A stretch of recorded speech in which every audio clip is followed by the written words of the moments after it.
What is up, everybody? Welcome back to the channel. Welcome back to DVDs, Nuts, and Popcorn. I am your host, the PMM, the Physical Media Mac. And yes, I am back with part 3 of my 2023 Laserdisc collection.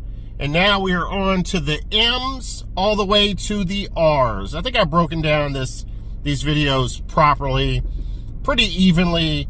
We'll end it on the S's through the Z's, which will, I don't know, I'll upload that either tomorrow or next week, and we'll have all 4 videos. You know, the series that is going crazy. Everybody is hype. Everybody's just, you know, I'm getting so many views. It's unbelievable, man. I am riding with Tight White because I'm his biggest fan. I'm his only fan. I started an OnlyFan. I'm not only a member, but I'm the vice president.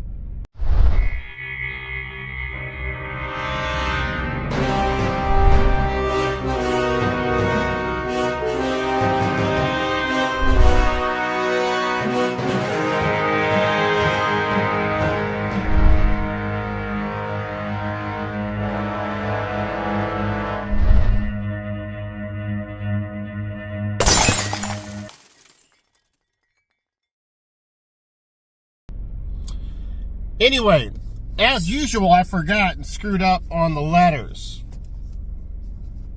I'm just going to go with that intro. I don't know. All right, here we go. So, I left out a few. Let me at least do this in alphabetical order.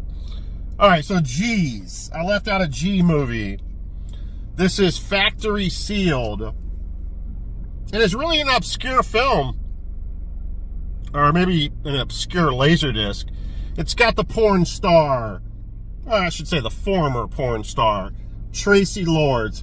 Which, by the way, I gotta be honest with you, Tracy Lords ended up being a pretty good damn actress, man. She did a lot of stuff and really honed her craft, and I think is a respectable actress. I've liked her in a few things that I saw. Now, we have here Judge Reinhold. If you don't remember him, he was in Beverly Hills Cop 1, 2, and 3? Quite possibly. He was the goofy cop. And, yeah, he's been in a ton of other stuff. Now, this was directed and written by Larry Cohen. He also produced it as well. So this is a Larry Cohen endeavor here. And again, it's Factory Sealed. I think this is actually worth a little bit of money here, guys. It does have unfortunately, like a bend here, so it's not perfect by any means. I think my boy Mark the Shark sent me this, so shout out to Mark the Shark. And yeah, this came out in 1995. Is it any good? It's probably not my cup of tea, but irregardless, it's worth some dough. All right, another movie that I forgot, the last movie that I forgot, hopefully, until this series is over, is a movie that I recently watched in, I'm going to say, I don't know, 2-3 years ago, but it came out many, many years ago in, let me see if I can give you a year on this film. I'm going to say 90s for sure. Well, I'm not seeing a date for some reason. I hate when that happens. But irregardless of the fact, okay, 1997. So we got our boy Samuel L. Jackson in it and Gina Davis. So, never watched this when it first came out, like I just previously mentioned. This is a really good effing film, guys. If you have not seen this movie, I highly recommend you check this movie out right away. Now, we always talk about badass female characters or actresses in movies, and what do you think of, you know, Sigourney Weaver comes to mind initially. And then, who else? Jamie Lee Curtis in the Halloween series. Well, I'm going to tell you something that might surprise you. I feel like Gina Davis in this film might be the queen of female badasses. She's like a female James Bond but she's much more than James Bond. She's kind of like a Jason Bourne, but a female version of Jason Bourne. She is incredibly badass in this film. And this was given to me, shout out to Ty-Lord, because it says Rasputin's on there. I always know he's got Rasputin's in his area. Now, something that we have not talked about in this Laserdisc series is, I promise I won't spend as much time on each one of these, but you see how it has DTS up here? Digital surround. So you can only get that DTS. Or now, let me try to remember now. If you didn't have a Laserdisc player that had DTS capabilities, I think you couldn't even watch these films. I think it sounded like crap. You'd hear like static noises, and it was unplayable, if I remember correctly. Now, the thing about these DTS releases, they're worth big bucks, guys. You know, most of the time they're worth 30 bucks all the way to $100, even $200. So always look for these DTSs, man. Now, on the right system setup with a DTS capable player, and a badass system like I had in my house, or I still have, I just need to set it up. I need to make some adjustments. This sounds like movie theater, man. It sounds incredible. DTS is the best sounding Laserdisc movies. AC3 and DTS are the two ones you want to find out in the wild, if that makes any sense. All right, enough with that. Let's get to the start of the M's here. We're going to try and run through this. Or not run through it, but I just realized I have no gas. And I got such a low amount of gas that's just showing lines. So we could literally, this might be the first time someone runs out of gas, park somewhere for an hour.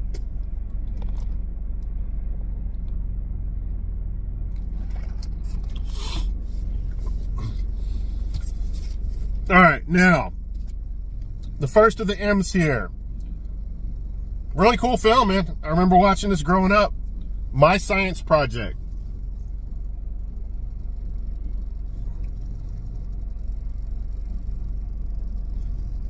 It's got our boy, let me see.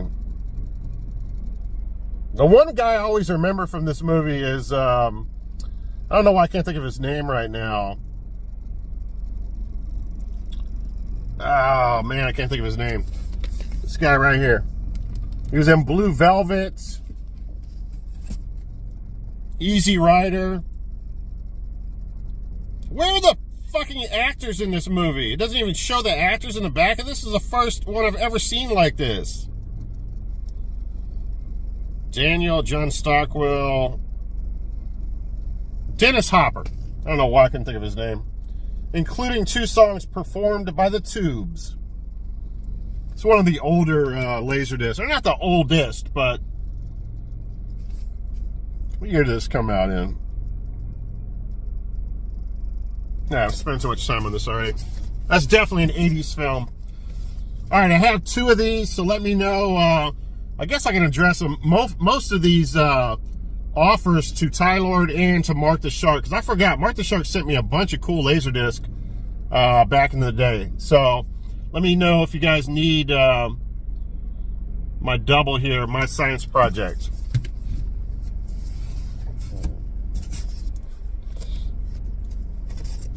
All right, let's move through these now before I run out of gas. We have Maverick.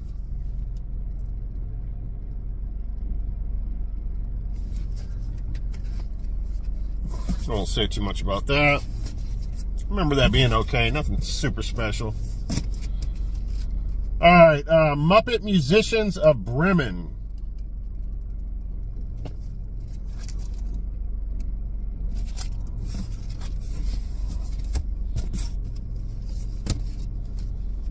We have a movie here with Rob Lowe and Meg Tilly, Masquerade. I vaguely remember watching this back in the late 80s.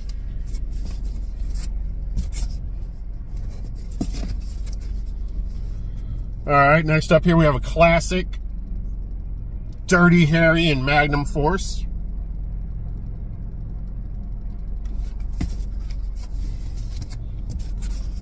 Gonna rip that flap off of there. I definitely watched this, but I don't remember it. I only watched this once in my life, and it was probably 15, 20 years ago. Metro with Eddie Murphy. Who directed this? Anybody have note? Nope. Thomas Carter.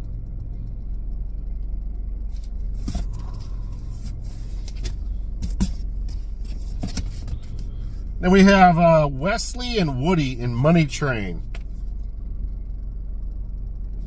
Goodwill sticker right there, $1.99. This is in very nice condition.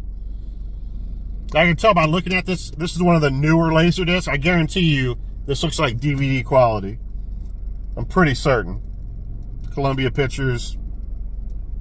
Yeah, that laser is going to look nice.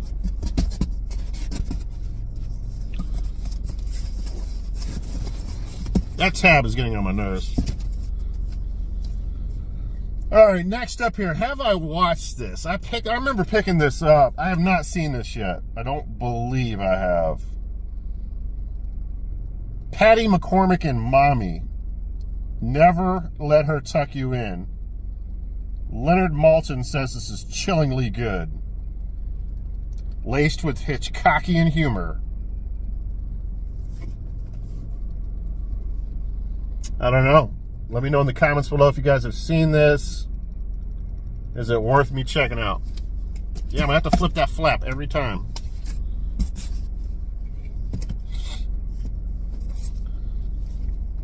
All right, a movie that was pretty much panned when it came out, but a lot of people like myself really like it.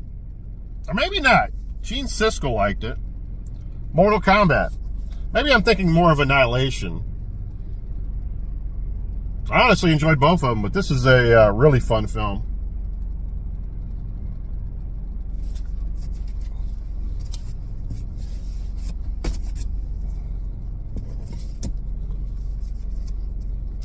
Tom Cruise in Mission Impossible. You know what time it is. Gatefold time. Never really got into the Mission Impossible movies, guys. I know there's been 100 of them now, and I think I watched one literally for the first time a year ago. Never seen the rest of them. I know they're super famous for the fact that Tom Cruise does all his stunts. Or 95% of his stunts or some shit like that. All right, I'm trying to remember. Did we lose? Yeah, we lost Betty Davis recently, didn't we? Shout out to Betty Davis. Rest in peace. This is her when she was a Fox marked woman. Betty Davis and Humphrey Bogart. Leonard Maltin says, a bristling gangster drama. Goodwill pickup there, $2.99.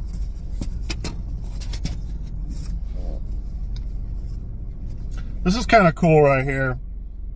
I don't know if I'll ever watch it, but that they made Laserdisc this size. This is kind of like the GameCube of Laserdisc, right?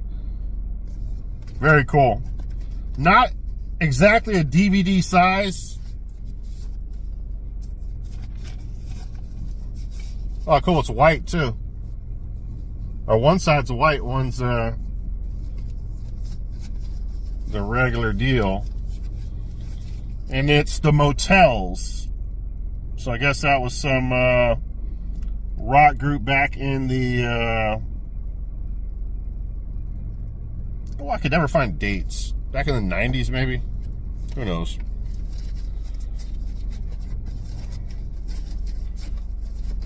Nobody's heard of that group. All right, next up. Next to bat here, we have Mickey Mouse and Donald Duck. Cartoon Classics, Volume 3. What was that I sold? I sold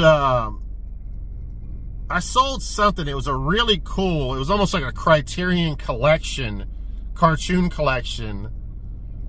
And I'm trying to remember what it was. Was it Bugs Bunny? I think it had Bugs Bunny in it, but it had other cartoon characters in it. And it came with like 4 discs. And it had lots of like racist stuff in it. And it sold for like a lot of money because it was like something that was, you know, that would be banned, of course, today. And, but yeah, back in the day, like cartoons would have, I want to say they even dropped the N-word in one of the cartoons. I don't know. All right. I think this is the first time in this lighting that I can actually read this. Who is... Okay, so we have another Larry Cohen film. Really cool Laserdisc here. Maniac Cop. I think there's 3 Maniac Cops, and I know the first 2 are badass. I think all 3 of them are good. This is a special edition, letterbox, widescreen edition. Now, let me see something really quick here. It says on the back, on the front of it, to Paul, the Maniac PA. What would that be? Production assistant? Yours truly, Billy Leslie? Let's see if anybody's on here from anybody on the production team. Let's check this out. No, I'm not seeing any Billy, so I don't know who that is. Oh, wait a second. William Lustig? William Lust... Oh, that might be Billy Lustig. Wow. That was signed by the director. I think. I don't know, unless it's fake. Pretty cool. Anyway, you know, loosely stated, this is a movie about a cop that dies and comes back to life or something like that, and he's a dead cop now, and he's hunting down the people that killed him, and it's got Bruce Campbell in it, which is badass. What year is this from? This is a really cool film. It says 1995. I would have thought 80s. Unless this release is an older release. Anyway, Maniac Cop is the shit. Alright, one of the best gangster movies of all time, without a doubt. Really cool little set here. This is the Criterion Collection, Menace to Society. And that's that famous scene right there. What'd you say about my mama? I feel sorry for your mama. Of course, drum roll please, the gatefold. Now the sad thing about this is a really cool collection here. Let me see if it says what the special features were. Exclusive presentation of the unrated director's cut featuring material deleted from the theatrical release.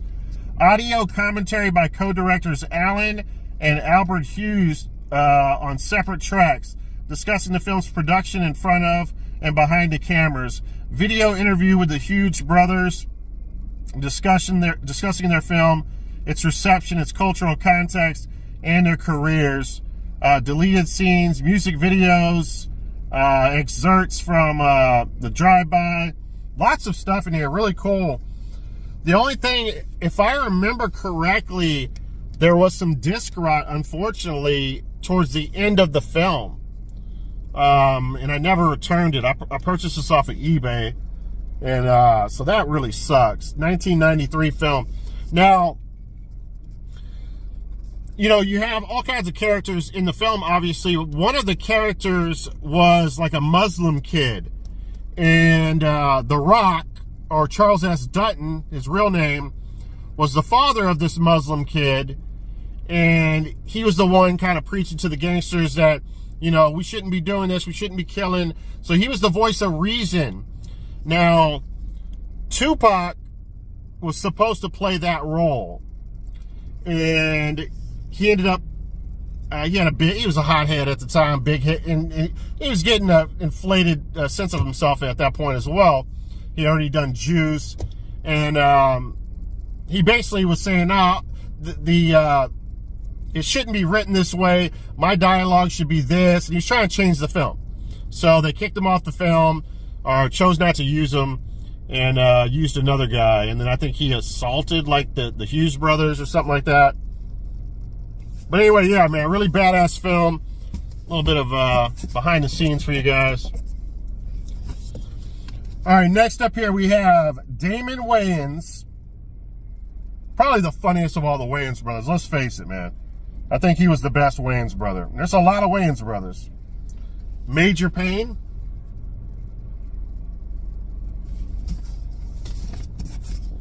It's a funny family, man.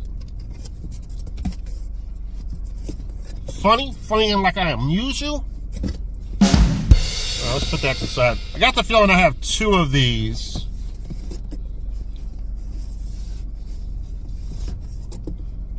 I definitely have two of these. Now, do one of these have disc rot? I cannot remember. I probably need to view both of them. Nightmare on Elm Street, the Wes Craven classic. I would say masterpiece. Got our boy John Saxon in there. Heather Langenkamp. Really cool cover art. What can I say about that film? Who doesn't love it? All right, let me get a sip here.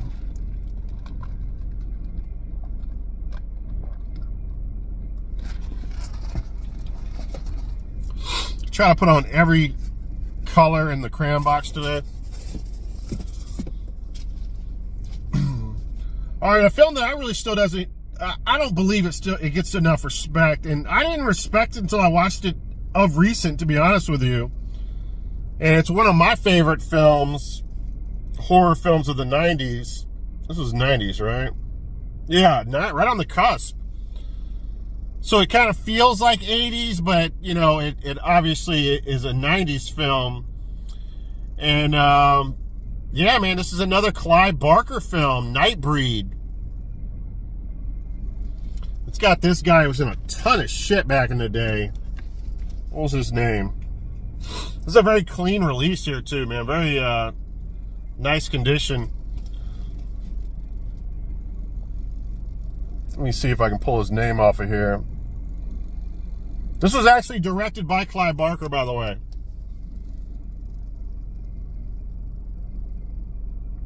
Oh, I forgot to mention, shout out to Retro Tiburon. I was in one of his podcasts, and this is one of my favorite movies of the 90s. And David Cronenberg, the king of body horror, is the killer in this film, which is so badass. And he's a really creepy killer, too, man. Anyway, I won't get too much into this, but that actor's name is not really a big deal. He's in a bunch of shit. All right, next up here, man, I saw this when I was literally probably, I don't know, 10 years old probably. I haven't seen this forever. Oh, wait a second. I forgot Shelley Long is a prostitute in this. Shelley Long is hot in this shit. This has got Fonzie in it. It's got Henry Winkler and Michael Keaton. I gotta see this again. It's been forever. It's one of those old releases. You can tell by looking at it. Good shit. Who directed that? Probably somebody of note, right? Jesus, some of these lasers. Oh, here you go. Oh, this is very important too. Original songs performed by Al Jarreau, Quarter Flash, and Rod Stewart. So Rod Stewart did some music in this. Oh, yeah, it is a person of note. I knew that. Directed by Ron Howard. So obviously Ron Howard, the Fonzie, Henry Winkler, Happy Days tie in there. God, I'm dropping some gems on you guys. All right, next up here, we have a factory sealed. Man, I got a lot of factory sealed shit. Mark the Shark might have sent me this as well. Nick of Time. I'm sure I watched this when it first came out, but I do not remember much of it. I need to check this out again.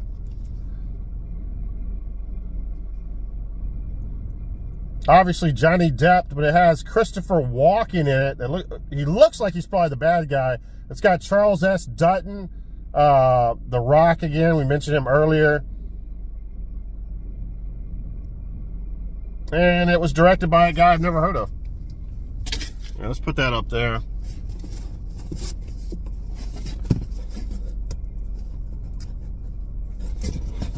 All right, next up.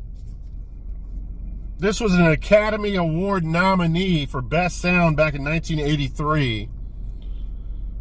Which, again, would have been nice if it had DTS, or if this was a DTS version because it had such great sound, or had AC3, but it doesn't look like it. But anyway, this is a story about this. Was this based on a true story? This guy went out there to live with, like, the wolves and study the wolves. You know, this has an actor that I love. I adore him.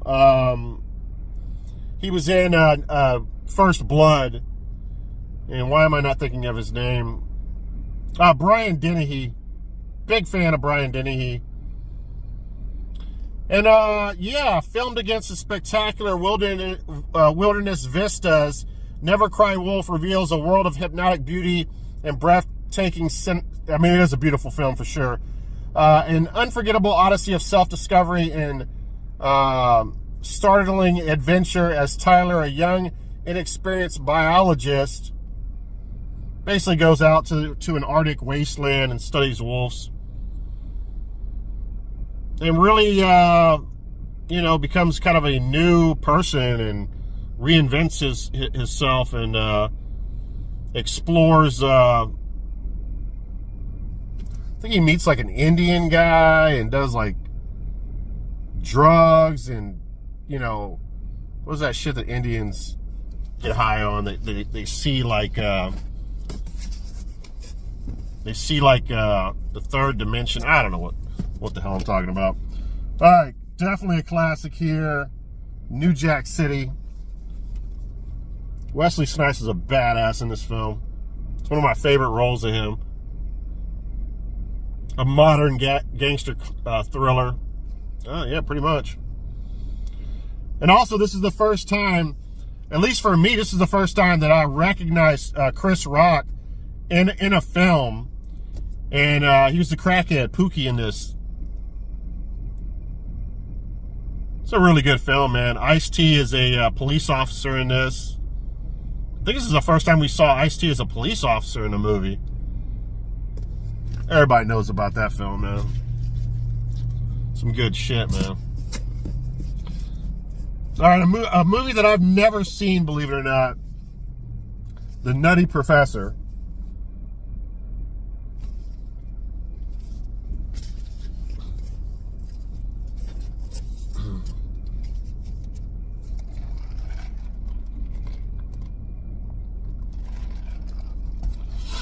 This is an old release right here. Great film, though. The Natural. Obviously, Robert Redford. It's a tragic story. If you guys have not seen it, real tragic story. Man, I got a lot of Laserdisc to go here, and I got more in the trunk. The Naked Gun 2.5, Smell of Fear. I remember after Hurricane Harvey, and then I have The Naked Gun. I remember after Hurricane Harvey where I stayed in like a hotel, you know, that it was paid for and stuff for a good while, but then that, you know, that time period ran out. And I didn't have my house back in order from Hurricane Harvey. It was still torn up and storage boxes were everywhere. And I still needed to get the repairs done. And I think I'd shut my cable off. And I didn't have anywhere to go, so I had to go back there. And I'm sitting in my living room. And I started staying there before all the repairs happened. And I had no cable. And... I think I just turned the power on barely. And I was like, what the hell am I going to do? I found my Laserdisc player, hooked it up in the living room. I'm sitting around all these boxes and shit, drinking beer. And what did I do? I hooked a Laserdisc player up to my, I think it was a CRTV, and I watched these two Naked Gun films. I remember that, like the first night, and laughed my ass off. Really good shit. Much in the vein, of course, as the Airplane films. All right, this is a movie that I saw a little while ago. Everybody knows Drew Barrymore had a very troublesome childhood, and much too young in this movie to be playing the role, the kind of role she was playing, if I remember correctly. But this film did not blow me away. It was nothing too special. No Place to Hide. It's about the occult, devil worshippers, or something like that. It's got Chris Christopherson and Martin Landau in it. I think Landau's like the leader of a cult. Chris Christopherson's a cop, and of course, Barrymore's a runaway. Just picked this up. This is in one of my recent pickups videos. $1.99 at Goodwill. A film that I don't think I saw until I picked it up and watched it the other night. Nowhere to Run. Again, you put a bunch of fire on. If you can't think of what to put on the cover, put a bunch of fire, and that generally works. Throw a motorcycle in there, and yeah, you got a good cover.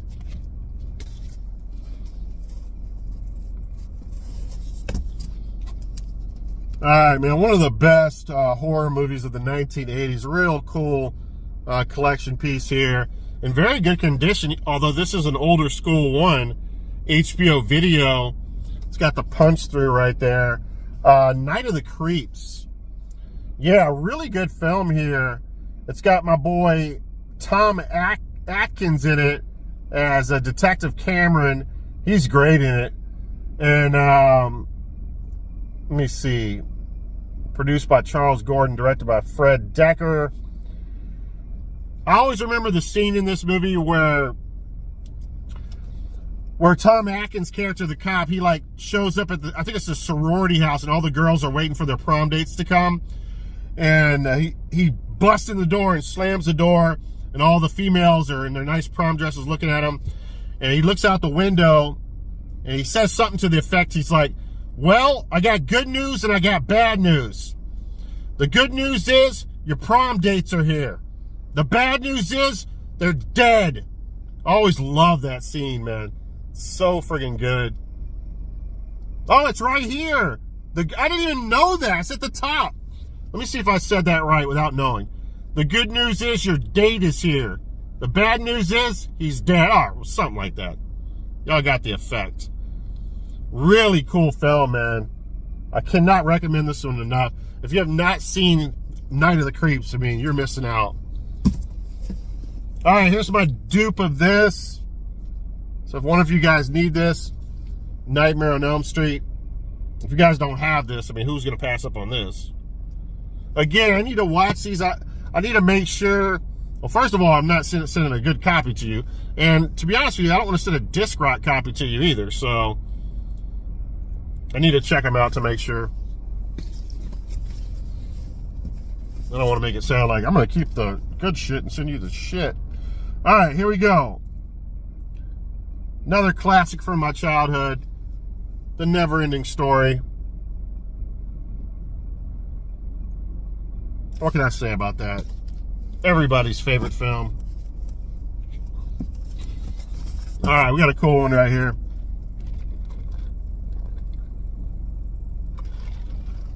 Now, one of the more... Okay, so this is one of the more obscure horror films. And this is clown horror, guys. You know how I love my clown horror. And I think this was... Oh, maybe not. Why am I thinking that? For some reason, I thought that Larry Cohen had something to do with this, but maybe I'm wrong.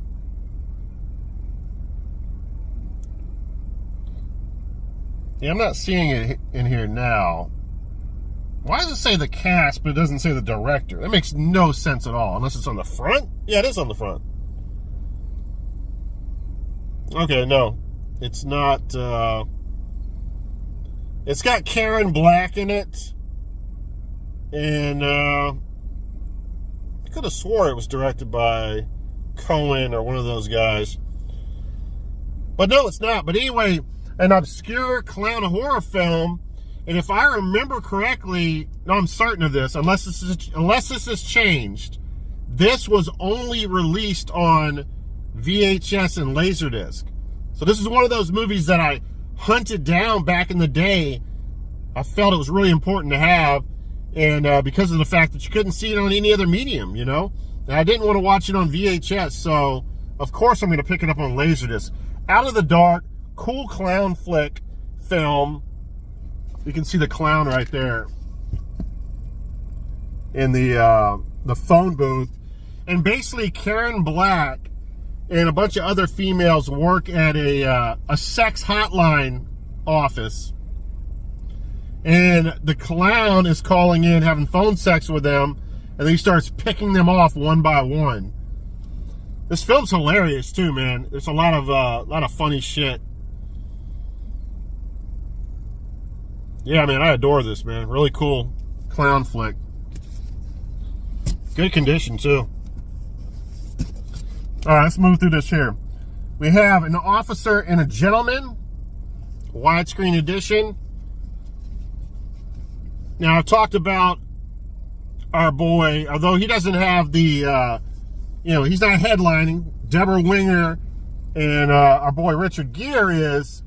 Someone who plays a very integral part to this film, it's one of my favorite actors of all time, is Louis Gossett Jr.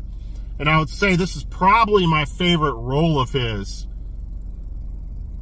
He's not my favorite person in this film, but his acting was incredible in this. He plays the hard-ass drill sergeant, and just as equally as good as Ermey in Full Metal Jacket. He's incredible in this film, and him and Richard Gere are at odds, and they end up getting into a fight at the end of the film. That's really cool.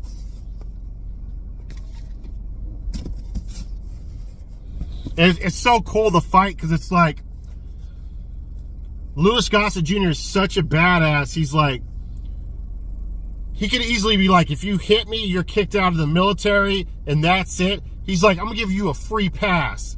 He's like, we're going to fight right now. I'm not kicking you out of the military, so let's go. And they end up going at it without, any repercussions, man. Just mano a mano. All right, a film that I saw recently, starring Armand Asante.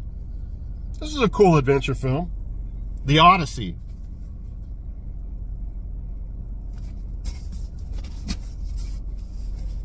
Yeah, I gotta run through this shit, man. This is something that I've not seen in a while. This is an older release here.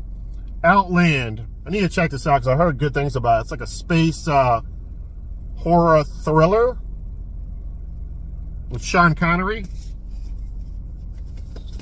This is a movie that I've not seen. Out of sight, out of her mind.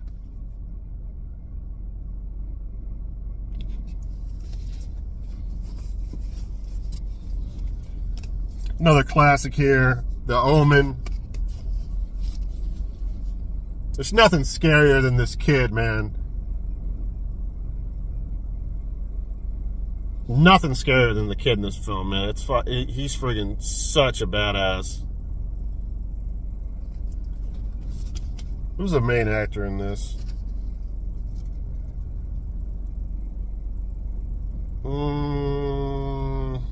This was directed by Richard Donner. He sounds familiar. I think he's done some really good things. I don't know. Oh, Gregory Peck, of course, and Lee Remick. So it's got some super famous leads on here. You can see how terrified she is of the kid right there. That's a perfect little picture of her. Another movie that I've not watched, Charlton Heston in The Omega Man.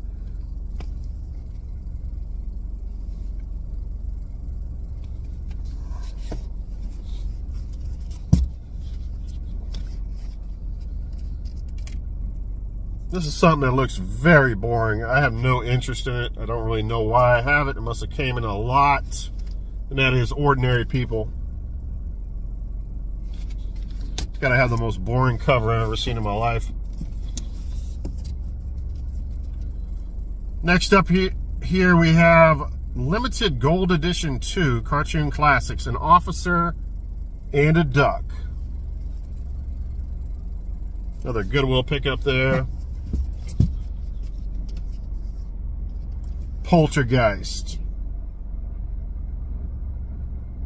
Steven Spielberg production, directed by Tobe Hooper. Yeah, there's all kinds of rumors about that. I won't go there though. Poltergeist 2. I think a lot of people's favorite is Poltergeist 1 and 3. And 2 kind of takes a back seat if I remember correctly. Not tall, I was about to say tall man. He is tall though. That he's kind of similar to the guy from Phantasm. But he's not as tall as that guy. But he's a creepy old man. Creepy old dude. Alright, we have Predator. Now, the most fascinating thing about this, that me finding out like 6 months ago to a year ago, that Claude Van Damme was originally the Predator. They even started shooting. He was the Predator. And he was such a big-headed bastard, and, you know, with an inflated ego, that he was like, no, I want people to see my face. I can't be in this Predator get-up, and I should be doing this. I should be doing karate moves. And so he ended up getting fired from the film. That is one of the coolest little movie history things, man. All right, next up here we have The Presence. I remember this being all right. I wanted it to be better. I seeked this out and purchased it off of eBay because I really wanted to watch it. It's got the beautiful Kathy Ireland in it. It's like one of those island, like, experiment movies where there's a creature that was created in a lab type of shit. It's all right. All right, next up, where are we at, by the way? 42. All right, this is one of my favorite films of all time. Watched this when I was a kid. I've seen it 100 times. Such a huge fan of this franchise. But this is where it all started, guys. Phantasm.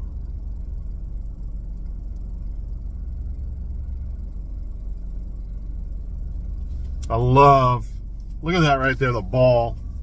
The ball going into somebody's head and drilling into their head and shooting blood out the other side of that metal spear. Such a cool horror weapon.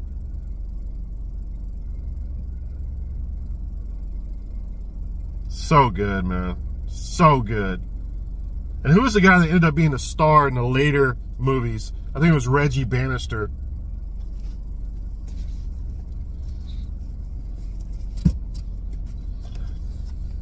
All right, I remember, this is how I used to be. I used to, like, I'm not watching black and white films. That was before my time. I don't want to watch any black and white horror. I don't want to watch any black and white movies. I don't, you know, with probably the exception of Wizard of Oz, but I was happy that they made a color version of it, you know, eventually. But I was just totally against black and white films. This movie changed my mind. Like, watching this, even to this day, like, I can watch this, and I literally watched this for the most recently. I watched this like a few years ago, and anybody that has this in their top 5 horror movies of all time, I will not argue with you. It is that good. It looks great on black and white. I would love to see this, and I don't say this a lot, but I would love to see this in like a 4K black and white remaster, because black and white really looks good with some of the newer technology. Even on Blu-ray, some of the black and white just looks so fucking badass. It really pops. You wouldn't think it would pop like color, but it actually looks better than color film, which I know sounds crazy. But this is so good, man. I love this film. I'm not going to go into detail about it because you guys know about that.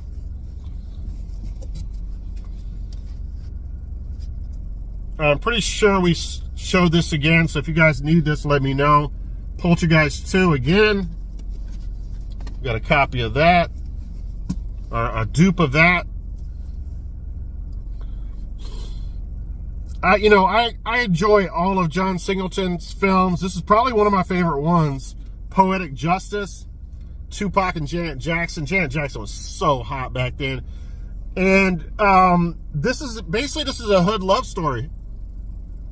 At the end of the day, this is a love story. It's really good. It has the, who else is in this? It has, I'm watching an interview with him right now. It has Joe Torre, which is one of the most famous, back from the Def Comedy days. Joe Torre was so hilarious on there, and had a really good comedic career. I think he's like in his 60s now. Can't believe he's gotten it that old. I wouldn't think he would be in his 60s, but I think he is. But Joe Torre is so friggin' funny, although he doesn't look like it. And Joe Torre is, his girlfriend in this is Regina King. And man, they have a big time fight where he ends up hitting her. And it's a pretty crazy scene. And Tupac and Janet Jackson are going at it the whole movie. Really good, man. Obviously, Boys in the Hood is always going to be my favorite film of his. This might be 2 or 3. Really good shit, man.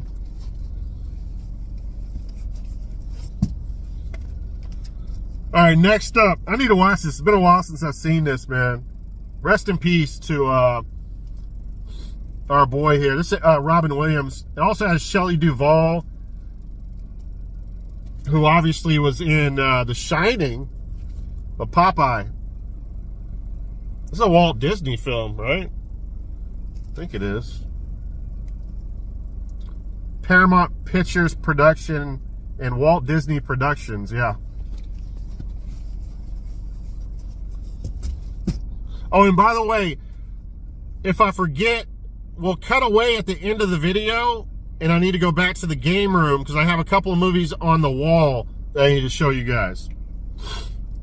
All right, next up here we have, it needs no introduction, Pulp Fiction.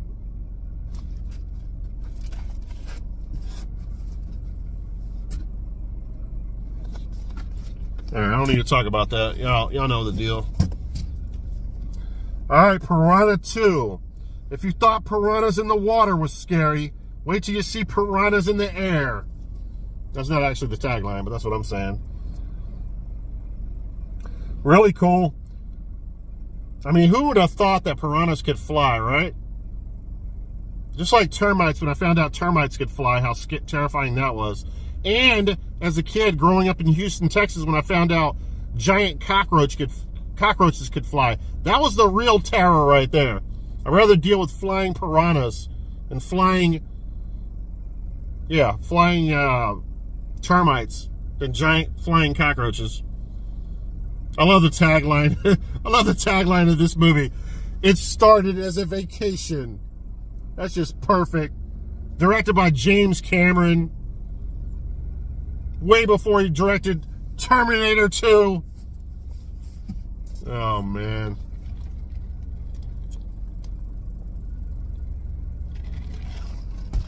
Hope you guys are enjoying these videos. They're taking a lot out of me. All right, Walt Disney Home Video, Pete's Dragon. I'm sure I've seen it as a kid.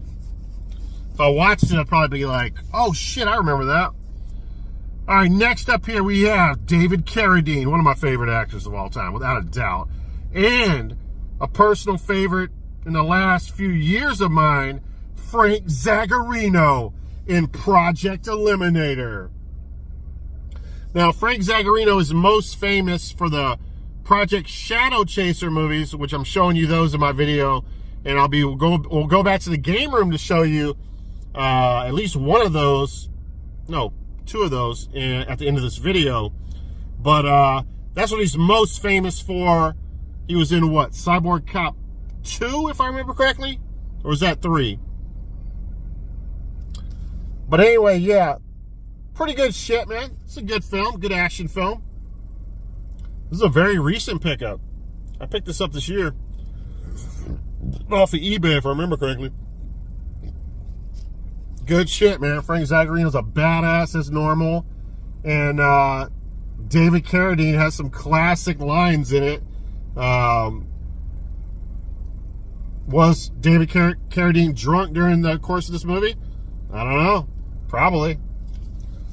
He gets that rap for some reason. I don't know. I guess he was a big drinker. All right, next up here we have The Phantom.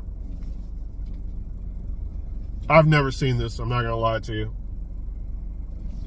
I always forget this guy's name. I should have remembered it. He's been in a ton of stuff. Billy Zane. I forgot his name in the last video, in part 2, I think. All right, another movie from my childhood, Porky's Revenge.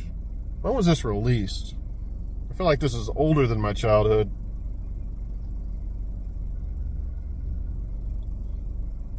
Oh, you know what? I forgot that Bob Clark had something to do with this. Wasn't he the one that directed Silent Night? I'm pretty sure. Based on the characters created by Bob Clark.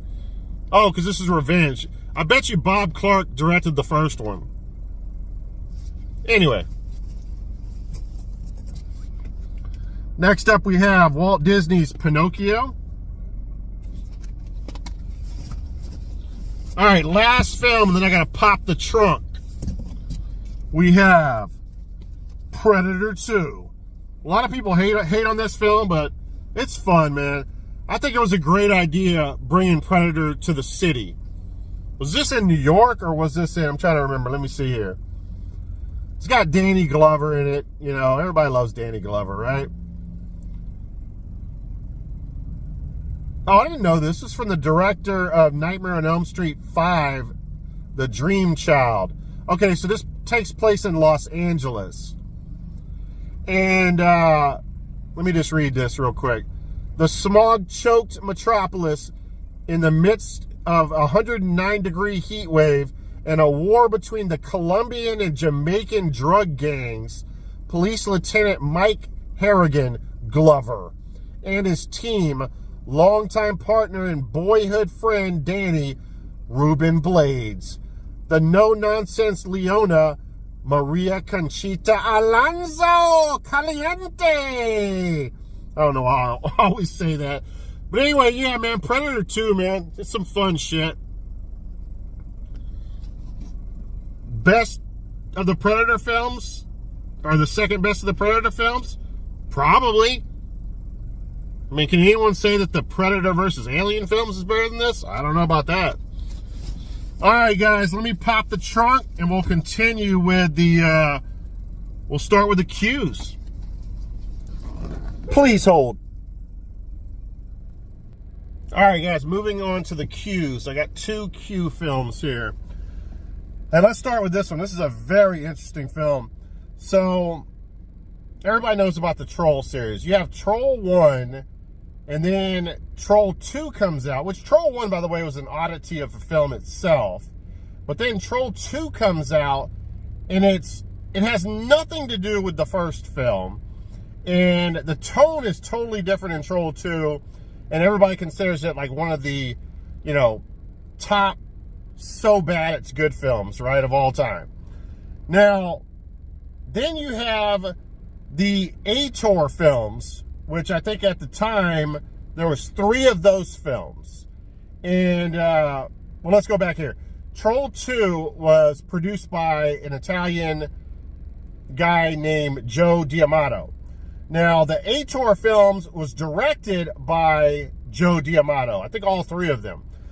So then comes the time, it was the same year, which I think was like 1990, that, or somewhere around that time where Troll 2 came out. The same exact year, they released Troll 3, which is not called Troll 3, and they released Ator 4, which is not called Ator 4. It's called Quest for, I know this is confusing, Quest for the Mighty Sword. And basically they took a franchise that was already 3 films in and another franchise that was 2 films in and blended them together to bring you this 4th installment of a hybrid troll sword and sandals adventure film called The Quest for, or Quest for the Mighty Sword. Unbelievable, man. These Italians, man. These effing Italians.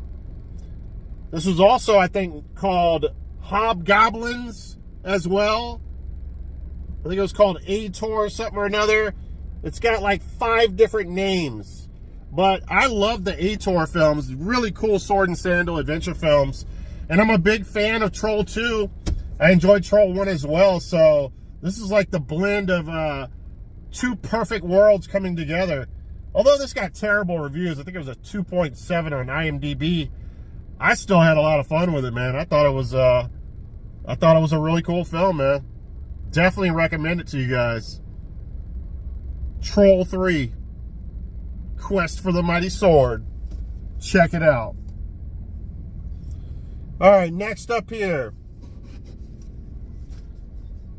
Makes my brain hurt just thinking about what occurred there.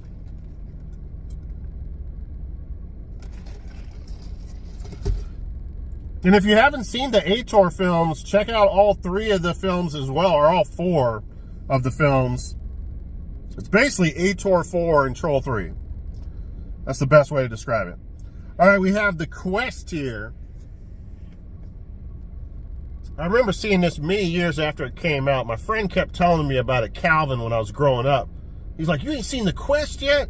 And I was a big fan of Bloodsport and Kickboxer. And for whatever reason, I missed this one. And he finally talked me into watching it. And, yeah, man, good shit. I love the fact that our boy from 007 films, not Sean Connery, I was about to say Sean Connery, not Sean Connery. Our boy Roger Moore was in this film. I thought that was really cool. And wasn't the guy that, like, mentors him in this? Oh, no, I'm thinking of something else. I'm thinking of Lionheart, the black guy. No, this is not Lionheart. This is, that's from Lionheart. This is like an old school film. I think this was back in the, I'm not even going to try to guess the years that this was based in. But yeah, man, really cool Claude Van Damme film, The Quest. Check it out. All right, next up here we have The River Wild with Meryl Streep, Kevin Bacon, and somebody I've never heard of. I think Kevin Bacon goes schizoid on him in this film, if I remember correctly.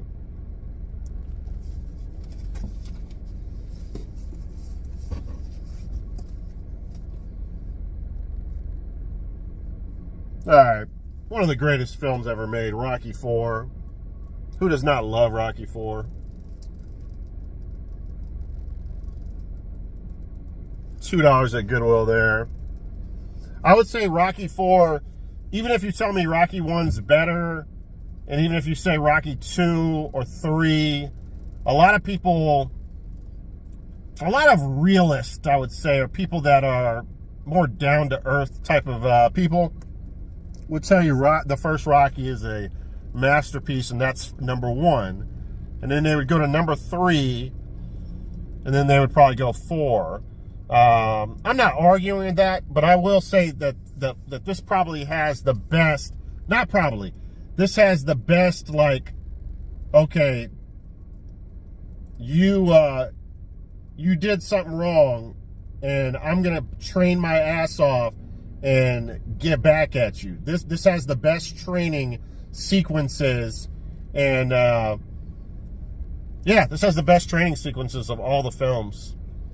I was trying to explain that, but I mean, basically Apollo gets killed by Dolph Lundgren, and he looks like he's impossible to defeat.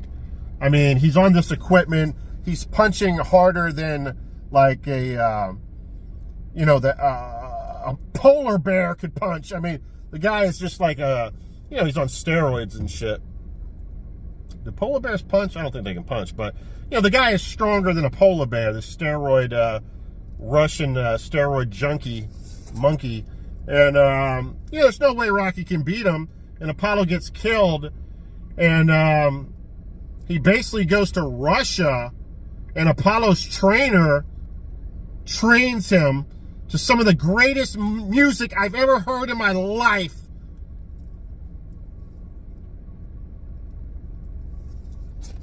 All right, I'm done with that. Next up here we have Rob Roy. I've never seen this. It's got the gatefold. I used to be a big fan of Notre Dame football when I was younger, man. I don't know why, but I used to love Notre Dame. Chris Zorich, Rocket Ismail, Ricky Waters, Jerome Bettis, Todd Light. We have Rudy. The Rocky for the 90s. There you go. Another Rocky reference. All right, I think this is Quentin Tarantino's first film, man. Who doesn't love Reservoir Dogs? Good shit. Next up, we have The Running Man with Arnold Schwarzenegger. Never met a housekeeper he didn't like. Walt Disney Productions, Robin Hood.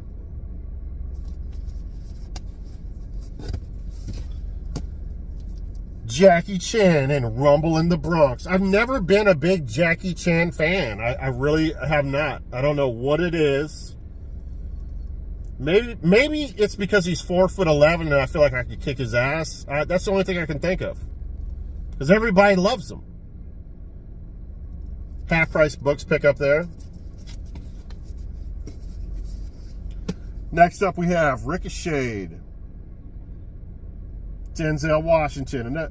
Another movie with Ice-T in it. John Lithgow plays a bad guy. John Lithgow plays a great bad guy in this film.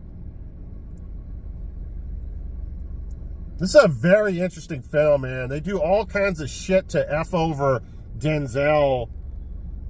Drug him, frame him. They make him look so bad in this film. He's a cop, accused of murder, and the only man who knows he's innocent is the killer who framed him. Pretty good shit. Who directed this? Nobody that I know.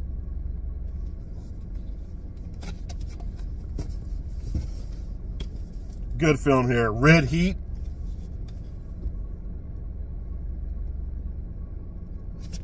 Schwarzenegger could not miss back in the day. This is a cool film that I know a lot of you have not seen. It's got Joe Don Baker in it, which is great in a lot of these B-action films, and Robert Chapin as well. And it's a sword film, man.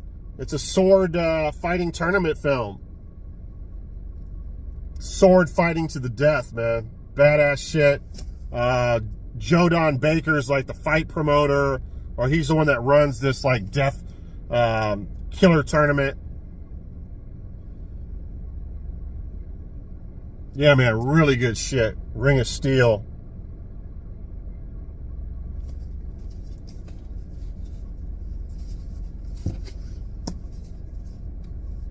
Everybody knows this. Rain Man. Bam! Hit you with the bam. Really like this horror film right here.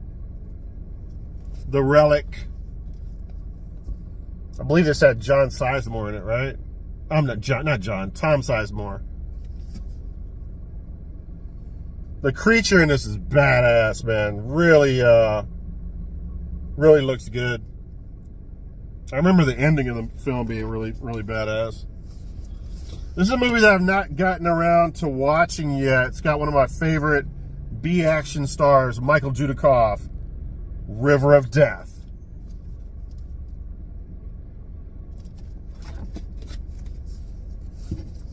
This is definitely one of my favorite films of all time. I put it right up there with Cobra, Raw Deal.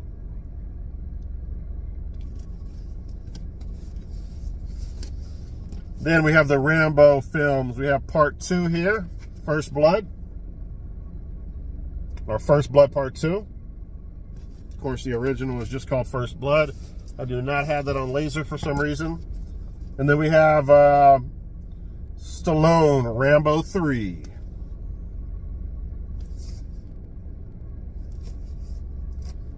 If you don't know what to do with the back cover art, just put fire all over it. Oh. Fire all over it, baby.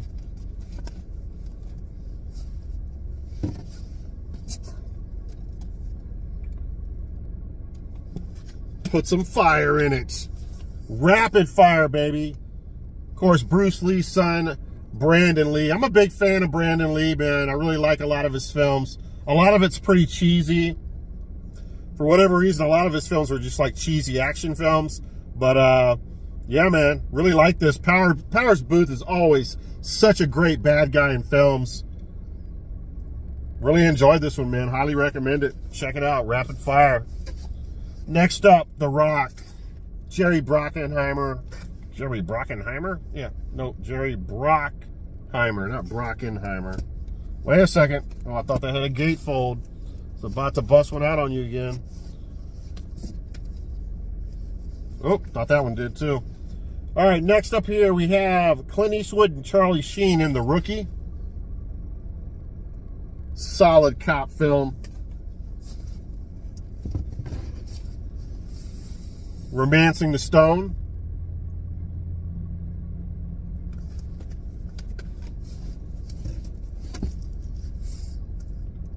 The Adventures of Robin Hood. Why do I have this in, okay. Oh, that's right. Yeah, this is ours. I'm losing my mind. Rookie of the Year.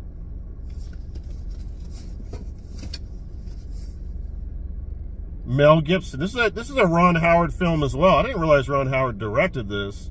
Ransom. Give me back my son!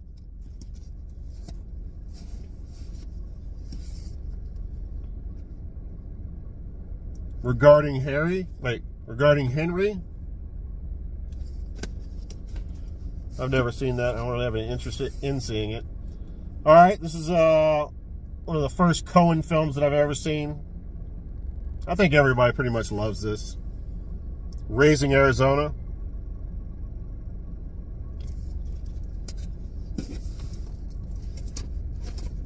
Nicolas Cage at his best. I picked this up at Half Price Books. It was all right. It wasn't as good as I was hoping it would be. It's got the ageless one, Salma Hayek. I mean, she is still beautiful at 60 years old. Is she 60? Maybe I'm adding some years to her. She's in between 50 and 60. Let me just put it to you that way. And she's still hot. David Arquette, which I can't stand in films generally. He's not that bad in this one. Road Racers. Couldn't live without it.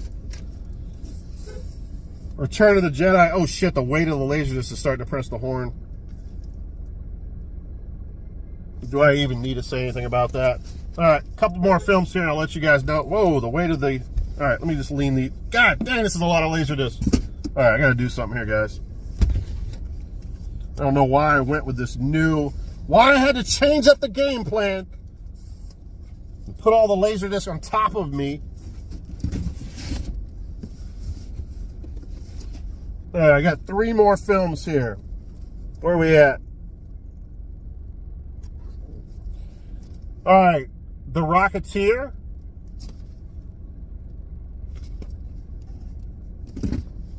Kevin Costner in Robin Hood, Prince of Thieves. Booyah! Gatefold, baby. Got the GF. And last of the R's, well, there might be some in the game room. We're going to go back to the game room after this, so don't forget. Raiders of the Lost Ark, the classic. All right, guys, let's go back to the game room. Or let's go to the game room. Please hold. All right, guys, so I talked about the Project Shadow Chaser films, how much I love that franchise. And this is part 2 called Night Siege, Project Shadow Chaser 2. And this has, again, obviously Frank Zagarino, but it also has Brian Ganese. And they were in, I believe, Cyborg Cop 3, part of the Cyborg Soldier series. Great Android franchise, man. I can't say it enough. Next up here we have Space Marines. This has one of my favorite actresses of all time, Meg Foster, right there, second to the right.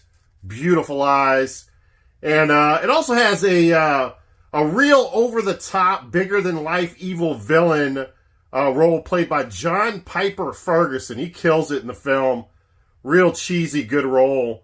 And then moving on to my second favorite Albert Pyun movie of all time, Oliver Gruner in Nemesis.